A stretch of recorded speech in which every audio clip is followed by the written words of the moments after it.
Y esta noche conversamos con la doctora Cecilia Luengo, vicepresidenta de la Sociedad Chilena de Medicina Intensiva. ¿Cómo está, doctora? Muy buenas noches.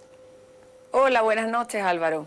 Este lunes bajaron los casos y la positividad, pero la ocupación de camas críticas llegó a uno de los puntos más complejos desde que se inició la pandemia. ¿Qué implica, en palabras simples, este 97% de ocupación, que hay apenas 135 camas disponibles? Implica que en la práctica es muy difícil para cualquier paciente que ingrese en estos minutos a un servicio de urgencia, ya sea COVID o no COVID, y que requiere una cama crítica, es muy difícil que pueda realmente encontrar una cama crítica disponible. Porque si bien está este número de camas disponibles que tú dices, están distribuidas a lo largo de todo el país. Por lo tanto, hay regiones que solamente cuentan con una o dos camas en toda la región. Por lo tanto, si tú no tienes la suerte, entre comillas, de enfermarte en la ciudad, en la comuna donde está la cama disponible, puede ser que necesites quedarte en el servicio de urgencia esperando horas hasta que seas trasladado al lugar donde exista una cama UCI disponible. El Ministerio ha dicho que se puede crecer, se puede aumentar el número de camas críticas. ¿Cuánto más se puede crecer? ¿Cuántas camas extras se le puede añadir al sistema? Siempre se puede crecer. El problema en este minuto, si uno hace las inversiones necesarias, porque es cierto que las camas no están, por lo tanto habría que invertir probablemente en acomodar algunas infraestructuras, por ejemplo, de salas básicas, para construirla en una sala que pudiera transformarse en cuidados críticos. Por lo tanto, la infraestructura o el equipamiento finalmente termina no siendo un problema tan grave. El problema más grave es el problema de la dotación de personal y la dotación de personal capacitado, que ese personal lamentablemente no se educa, no se capacita en un par de semanas. Lo que se hace con este personal es hacer una especie de adiestramiento en práctica y siempre estar supervisado por gente que efectivamente está capacitada y tiene experiencia tanto en la clínica como experiencia docente en supervisar y en enseñar. Pero siempre va a ser un personal que no está acostumbrado a las tareas que implica el cuidado de los pacientes críticos, y esto hace que el cuidado baje de la calidad necesaria, y eso obviamente va a implicar errores, va a implicar retardos, y eso puede contribuir a un aumento en la morbimortalidad de los pacientes, y eso hay que reconocerlo y saberlo claramente. Esto es como tocar en una orquesta. Uno puede tocar en una orquesta sinfónica y tener los mejores instrumentos y el mejor director de orquesta, pero cuando tú vas a tocar para un público mayor y empiezas, por ejemplo, a traer músicos que son amateur, se van a aprender la sinfonía, la van a ejecutar, pero en algún minuto puede que empiecen a desafinar. Y si tú tienes que incluir a más músicos que son más inexpertos, finalmente se les va a olvidar en alguna parte de la melodía y van a dejar de tocar o van a desafinar más, y entonces ya no se va a escuchar como se tenía que escuchar.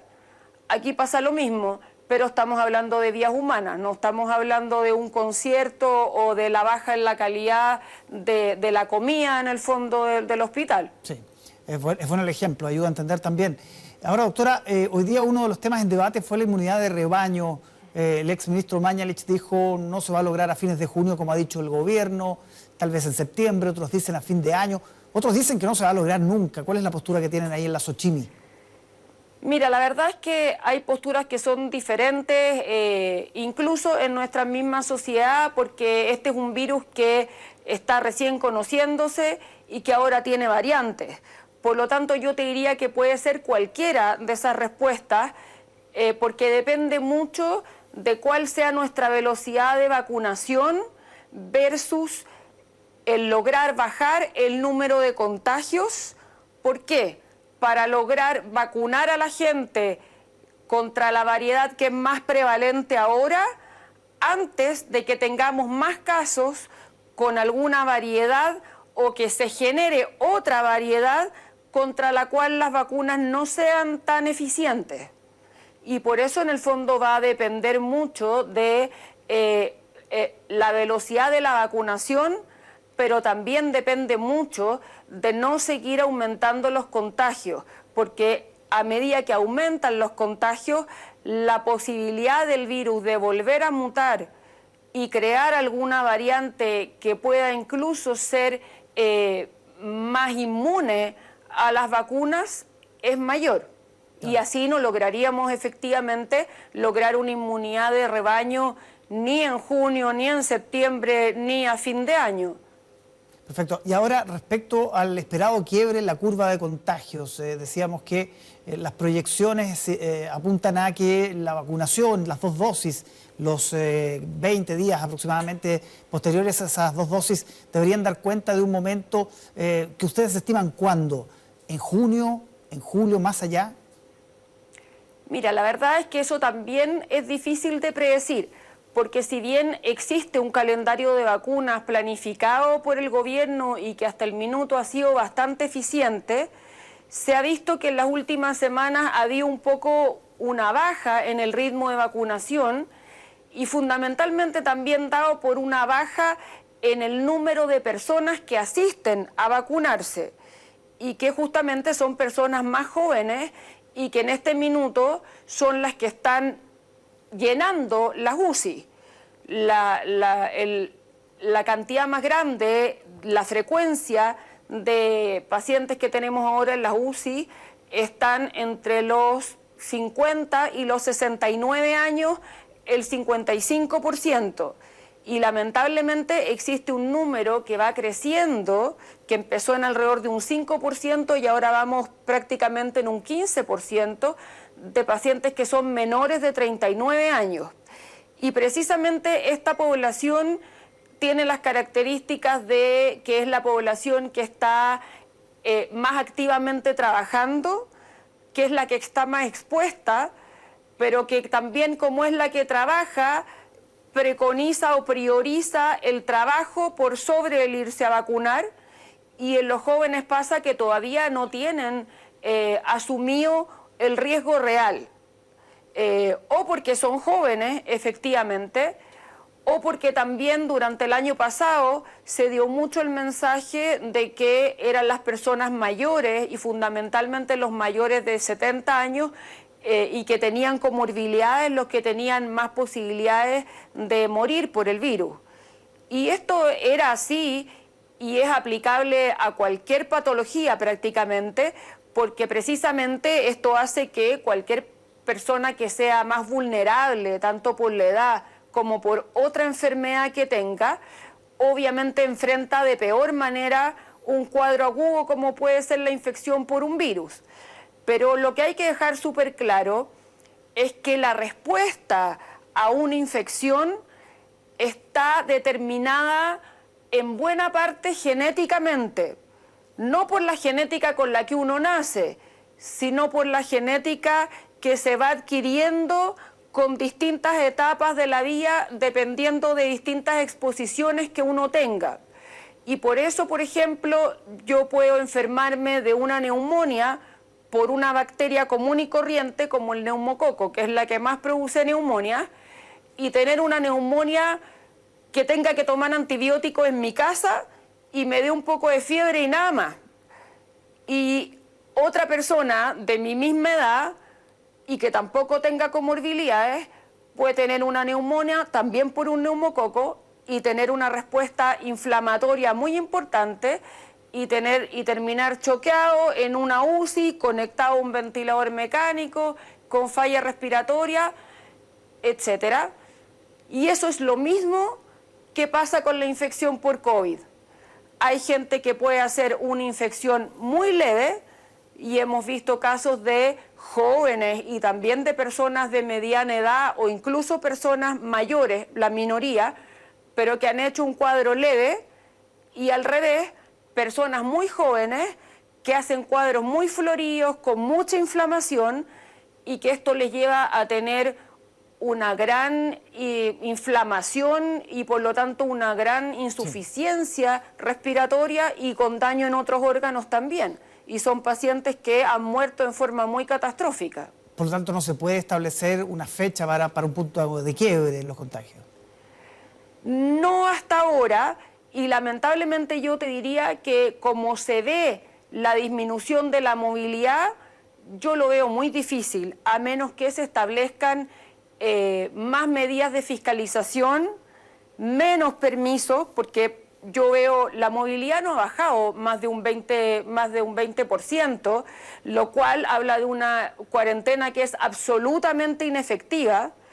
Entonces hay gente que está trabajando que claramente no debería trabajar, o porque tiene permisos que no son en el fondo, que no deberían darse, o porque tienen jefes que los obligan a trabajar presencialmente y que eso también debiera fiscalizarse, y obviamente que hay un porcentaje de gente que necesita la ayuda del Estado para poder quedarse en su casa y no tener en el fondo peligro de morirse de hambre y no tener que darle de comer a sus hijos. Sí. Doctora. Pero en el fondo, mientras no se disminuya la movilidad, seguimos teniendo una cuarentena en el título, pero eso no ayuda a bajar el número de los contagios para nada. ¿Usted siente que ha habido mucho optimismo por el proceso de vacunación? ¿Pecamos de optimistas? Yo te podría decir que en los primeros meses sí, cuando tuvimos en el fondo enero y febrero, cuando se preconizó el permiso de vacaciones y nosotros también dijimos que debía optimizarse este permiso de vacaciones, ponerse algunas limitaciones en la extensión de tiempo o en los aforos por región o por comuna para que no se acumulara mucha gente en un lugar determinado, porque uno sabe que la gente tiende a vacacionar en algunos lugares seleccionados. Yo te diría que ahí sí hubo un optimismo un poco precoz, podríamos decir. Pero por lo menos lo que es de la última quincena de marzo en adelante, ya no hay para nada ese optimismo, no hay cómo tenerlo.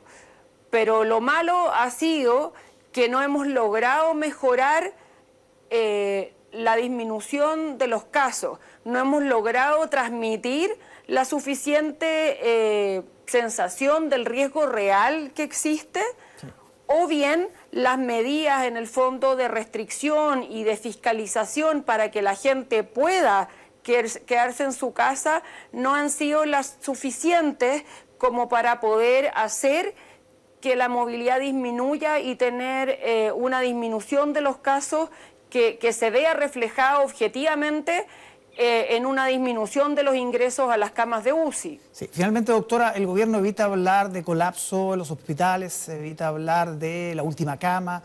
¿Usted siente que eso ya es una realidad? ¿Siente que estamos más cerca que nunca de eso? ¿Que todavía se puede evitar, que hay una luz? ¿Cuál es la postura? Esa es una realidad diaria. Si tenemos que aumentar 30, 40, 50 camas diarias, estamos hablando de una situación en la que hay un colapso intermitente, si uno quiere decirlo así, porque todos los días el servicio de salud, digamos, está aumentando 30, 40, 50 camas, pero este es un elástico que en alguna parte ya no da para más. Si tú te fijas en el reporte del MinSal de ayer en comparación con el de hoy día, solo hay un aumento de 10 camas entre las camas habilitadas ayer y hoy día. Eso implica que está siendo cada vez más difícil aumentar las camas disponibles en el país. Y esas camas se siguen ocupando. Por lo tanto, sí estamos en un colapso intermitente. El hecho de que tú tengas que esperar hospitalizado en una urgencia porque en el hospital donde tú llegaste ya no hay una cama de intensivo y tengas que trasladarte a otro hospital o a otra región y donde también las camas son escasas, eso habla de una situación que está colapsando paulatinamente y progresivamente. Perfecto. Y lamentablemente lo estamos forzando por el lado en el que más vamos a pagar. Abrir camas de UCI significa necesariamente darle cabida a que más gente se enferme. Mientras más gente se enferme, aunque nosotros hagamos todo lo que esté en nuestras manos, más gente va a morir y más gente va a quedar secuelada, porque este virus también es un virus que deja muchas secuelas, y secuelas que requieren rehabilitación larga, de 1 año a veces, y secuelas que a veces dejan a los pacientes oxígeno dependientes o dependientes parcialmente de un ventilador mecánico. Entonces, el aumentar la cantidad de camas UCI como único recurso no es realmente una solución, porque tú necesariamente vas a dejar que fallezca gente o que quede gente muy secuelada que podría no haberlo hecho si hubieras disminuido los casos reales. Y eso es el mensaje que hay que transmitirle a la población. Aquí no se trata de cuánto más podamos estirar la cuerda nosotros, se trata de que no quede más gente muerta y más gente secuelada. Perfecto. Le queremos agradecer a la doctora Cecilia Luengo, vicepresidenta de SOCHIMI, la Sociedad Chilena de Medicina Intensiva. Muchas gracias, doctora. Buenas noches. Buenas noches, Álvaro.